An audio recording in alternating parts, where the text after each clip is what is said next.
Comment l'Afrique est devenue le nouveau champ de bataille des puissances mondiales? L'Afrique, un continent riche en histoire, en culture et en ressources naturelles. Mais aujourd'hui, l'Afrique, c'est bien plus que cela. Elle est devenue le nouveau champ de bataille.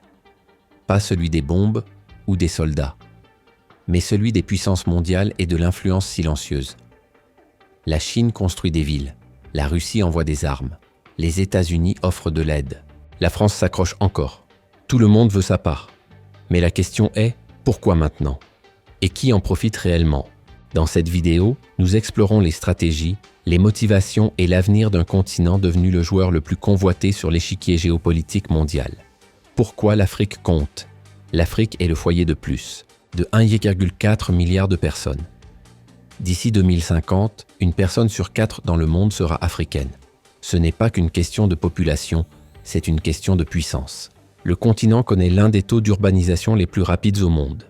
Des villes comme Lagos, Nairobi et Kinshasa deviennent des mégapoles.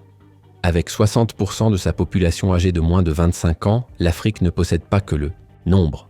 Elle possède le potentiel. Une main-d'œuvre jeune et dynamique. Des marchés numériques encore inexploités. L'Afrique connaît aussi un essor technologique et une montée de l'innovation. Des startups fintech au Nigeria au service de livraison par drone au Rwanda, le secteur technologique est en pleine croissance. La pénétration mobile a explosé, permettant à des millions de personnes d'accéder à la banque, aux soins de santé et à l'éducation via leur téléphone. Et plus important encore, l'Afrique détient ce que le monde ne peut ignorer. Des ressources. Pétrole au Nigeria, or au Ghana, lithium au Zimbabwe, cobalt en RDC, la clé pour fabriquer smartphones et voitures électriques. Ajoutez à cela l'uranium, les diamants, le minerai de fer et bien d'autres. L'Afrique n'est pas seulement le futur, c'est le moteur du futur. En résumé, pour contrôler l'avenir, le monde a besoin de l'Afrique. L'influence de la Chine. Commençons par la Chine. Grâce à son immense projet des nouvelles routes de la soie, la Chine a investi des milliards dans les infrastructures africaines. Autoroutes au Kenya, ports à Djibouti, chemins de fer en Éthiopie, stades, hôpitaux, voire parlements construits par des ingénieurs chinois. En surface, cela ressemble à du développement. Mais il y a une stratégie plus profonde.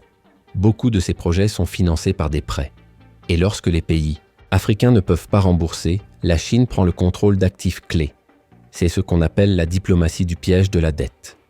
Les critiques affirment que la Chine crée une nouvelle forme de colonialisme économique. Les partisans disent que la Chine est la seule à investir là où l'Occident a refusé. Dans des pays comme la Zambie, le remboursement de la dette envers la Chine représente une grande part du budget national. En Ouganda, l'accord sur l'aéroport principal avec la Chine a suscité une controverse sur la souveraineté. En parallèle, la Chine développe sa présence médiatique, avec CGTN Africa et des programmes de formation pour journalistes africains. Ce n'est pas qu'une influence économique, c'est aussi un contrôle du récit. Peu importe votre position, une chose est claire. La Chine se positionne comme bâtisseur et propriétaire de l'Afrique. La stratégie de la Russie. Passons maintenant à la Russie. Contrairement à la Chine, la Russie ne construit pas de route. Elle construit des relations via la sécurité. Dans des pays comme le Mali, le Soudan et la Centrafrique, la Russie a envoyé des mercenaires, notamment du groupe Wagner. Ils fournissent armes, formation et soutien en échange d'un accès aux ressources minières ou d'un levier politique. C'est le modèle russe, faible coût, forte influence. La Russie utilise aussi la désinformation. Des médias pro-russes et des bots sur les réseaux sociaux ciblent le public africain, diffusant des sentiments anti-occidentaux et présentant la Russie comme une alliée de l'Afrique. Parallèlement, elle mène une diplomatie active. Elle organise des sommets Russie-Afrique, efface des dettes et se présente comme un partenaire affranchi des règles occidentales. Alors que l'influence occidentale recule dans certaines régions, la Russie comble le vide, discrètement, mais efficacement. Les États-Unis et leur rôle. Les États-Unis ont maintenu une présence en Afrique, principalement via des bases militaires, des programmes d'aide et des missions diplomatiques. AFRICOM, le commandement militaire américain pour l'Afrique, opère dans plus de 20 pays africains. Pendant ce temps, des initiatives comme PEPFAR ont permis de lutter contre le VIH-Sida et le paludisme. Les États-Unis ont également investi dans l'éducation et l'entrepreneuriat via des programmes comme YALI, l'initiative des jeunes leaders africains. Mais l'aide américaine s'accompagne souvent de conditions. Les pays africains doivent s'engager à des réformes démocratiques ou à s'aligner sur les politiques américaines. Comparé aux investissements chinois sans condition, cela peut sembler contraignant. Ces dernières années, les États-Unis ont tenté de rattraper leur retard en organisant des sommets États-Unis-Afrique, en promouvant le commerce via AGOA et en offrant des formations antiterroristes. Mais pour beaucoup, leur approche semble toujours dépassée, plus marquée par la compétition que par le partenariat. Le déclin de la France. N'oublions pas la France. Ancienne puissance coloniale, la France détenait autrefois une grande influence en Afrique francophone. Mais cette influence s'effondre. Au Burkina Faso, au Mali et au Niger, les troupes françaises ont été priées de partir. Des juntes militaires ont pris le pouvoir en diffusant des discours anti-français et pro-souveraineté.